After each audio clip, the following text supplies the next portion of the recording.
Mesdames et messieurs de la presse,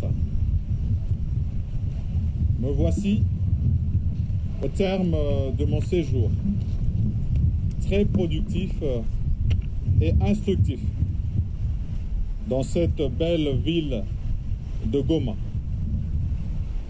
L'éruption du 22 mai dernier est un événement qui nous a beaucoup affectés et pour lequel, dès ce soir-là, toute la nation a été affligée.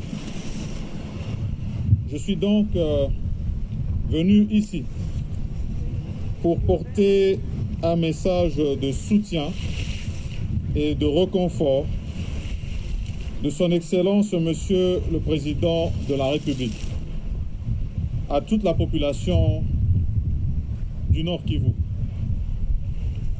et aussi porter un message de condoléances à toutes les familles éprouvées.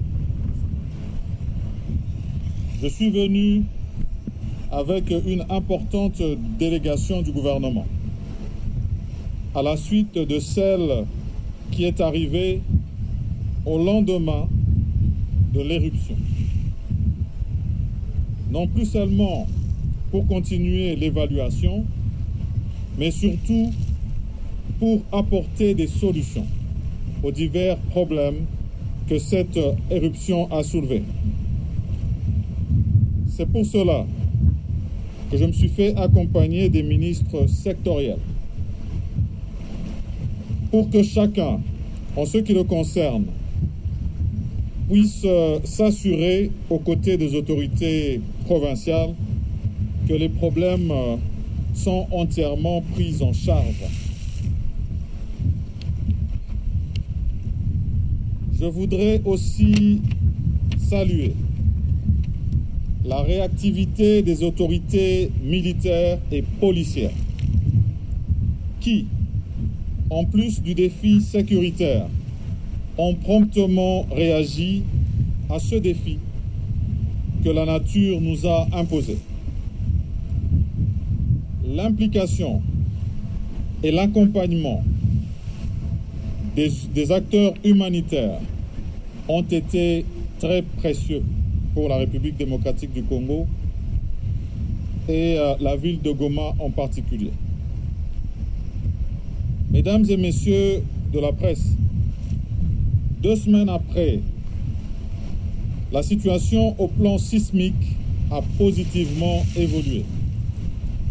Et elle nous permet aujourd'hui d'envisager l'avenir avec moins d'inquiétude, même si la vigilance doit rester de mise. Depuis la survenance de l'éruption, seules les données des scientifiques nous ont guidés. Je voudrais ici saluer l'action de nos experts, de l'Observatoire volcanologique de Goma, qui veille nuit et jour pour éclairer nos décisions. Cela étant dit, je tiens donc à vous rassurer que votre gouvernement va tirer toutes les conséquences de cette épreuve. Dès mon arrivée, j'ai tenu à rencontrer tous ceux qui gèrent sans relâche cette crise multiforme de l'éruption. Du point de départ à l'OVG, au point de chute de la mission à l'hôpital provincial du Nord Kivu, j'ai rencontré des personnes motivées qui ont pu me faire dans les détails l'état de la situation pour apporter les solutions qui sont attendues. J'ai été particulièrement ému de voir une mère retrouver sa fille après plus de 2 semaines de séparation. Sur les axes Rutshuru et Sake, J'ai entendu des voix d'hommes et de femmes qui veulent retrouver leur logement et reprendre leur activité quotidienne. Et surtout celle des enfants qui réclament de retourner à l'école. J'ai compris leurs peines. Elles sont les nôtres et la préoccupation majeure du gouvernement. Prenons la mesure de la situation. Nous avons décidé dès aujourd'hui du retour progressif des déplacés, suivant le plan qui vous sera communiqué par le gouverneur militaire immédiatement après cette communication. Mesdames et messieurs de la presse, dans ma suite, le ministre d'État en charge de l'aménagement du territoire se chargera de trouver un site qui puisse héberger les personnes qui ont perdu leur domicile. Les sites qui ont été ravagés par le volcan ne doivent plus être occupés par la population. Nous devons tirer les leçons de l'éruption de 2002 et celle de 2021 pour que plus jamais nos populations ne soient si proches du danger. Le ministre d'État en charge du budget veillera de manière étroite avec la Fédération des entreprises du Congo, FEC, pour prendre des mesures économiques qui permettront de soutenir le petit commerce et les opérateurs économiques dont les activités ont été impactées par cette éruption.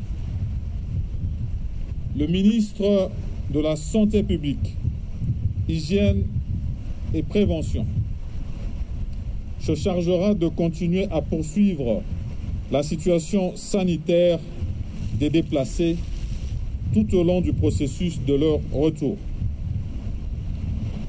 Et il nous a été présenté quant à ce, le dépôt de l'association régionale d'approvisionnement en médicaments essentiels pour voir les produits pharmaceutiques devant couvrir les soins médicaux pendant cette période. Ici, j'ai le privilège d'annoncer que Son Excellence, Monsieur le Président de la République, chef de l'État, qui n'a ménagé aucun effort tout au long de la crise,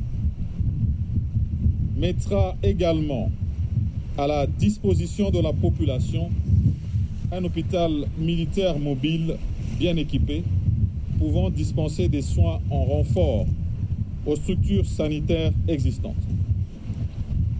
La ministre du Genre, Famille et Enfants travaillera étroitement avec la communauté des humanitaires pour aider les familles à retrouver leurs enfants perdus et pour veiller contre toute forme de violence faite aux femmes. Le ministre du Tourisme, avec ses experts, réfléchiront à comment transformer des sites qui ont été ravagés en des lieux d'attraction touristique. Le ministre des Affaires sociales, Action humanitaire et Solidarité nationale va continuer à fournir et à canaliser l'assistance humanitaire aux populations qui en auront besoin. Et à ce propos, il nous a été également présenté un stock de vivres et non-vivres auxquels le gouvernement recourt déjà en cas de rupture de stock des centres d'accueil des sinistrés. le ministre des Hydrocarbures, qui est accompagné des experts de la société qui s'occupe du dégazage du lac Kivu, se rendra à Kabuno pour les dernières études avant le lancement des opérations du dit dégazage.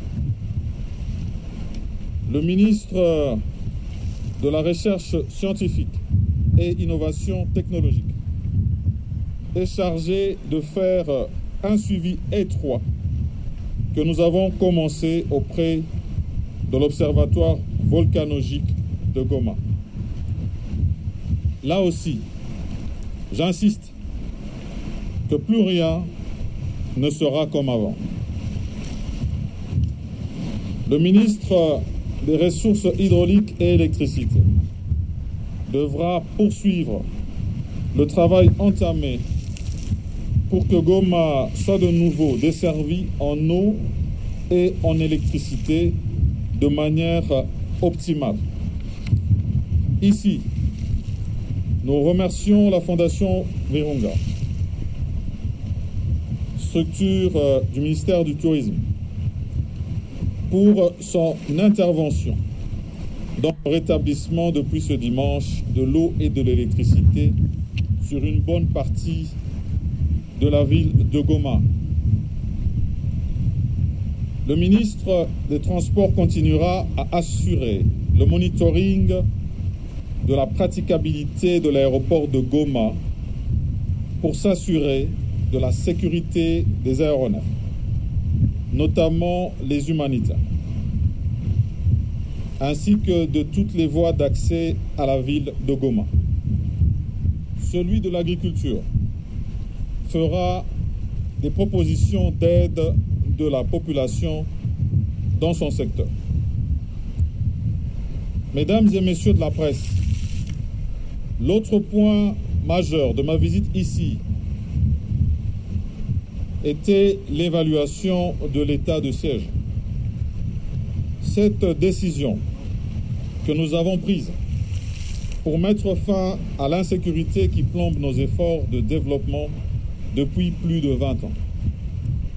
Nous voulons en finir avec les groupes armés qui terrorisent nos populations et nous endeuillent.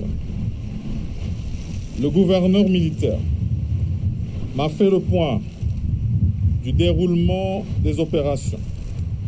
À ce stade, au regard des premiers résultats engrangés, nous restons optimistes. Nous avons enregistré des redditions des miliciens depuis la déclaration de l'état de siège. Et mon gouvernement va mettre en œuvre très rapidement le processus de DDR-CS qui permettra de réintégrer ceux qui auront choisi de déposer les armes. Je voudrais ici réitérer mon appel à la reddition de tous nos compatriotes qui restent dans ces groupes armés. La barbarie continue des groupes armés qui touchent à nos populations nous motive davantage dans l'action contre eux. Le ministre de la Défense nationale, à la suite des efforts du gouvernement, suivra de près et continuera à le faire le déploiement de l'état de siège, les opérations en cours qui se poursuivent dans la région de Beni et en Ituri. Un état de lieu préalable nous permettra de nous rendre sur place pour apporter le réconfort de nos compatriotes. Ainsi que vous venez de le suivre, vous avez constaté que le gouvernement n'entend négliger aucun détail, ni lésiner sur les moyens, pour à la fois assurer le retour des déplacés, leur garantir l'accès aux soins, à la nourriture et surtout à la sécurité et à la paix. Je repars à Kinshasa en gardant un œil vigilant sur ce qui se passe ici. Je reste convaincu que nos compatriotes du Nord Kivu, qui ont toujours fait preuve de résilience, vont très vite reprendre leur rythme de vie habituel. Mon gouvernement y veillera. Je ne saurais terminer mon propos sans vous rappeler la nécessité de l'observance stricte des gestes barrières pour lutter contre la propagation de la Covid-19. Je vous remercie pour votre attention et je me tiens à votre disposition pour répondre à vos questions. Merci.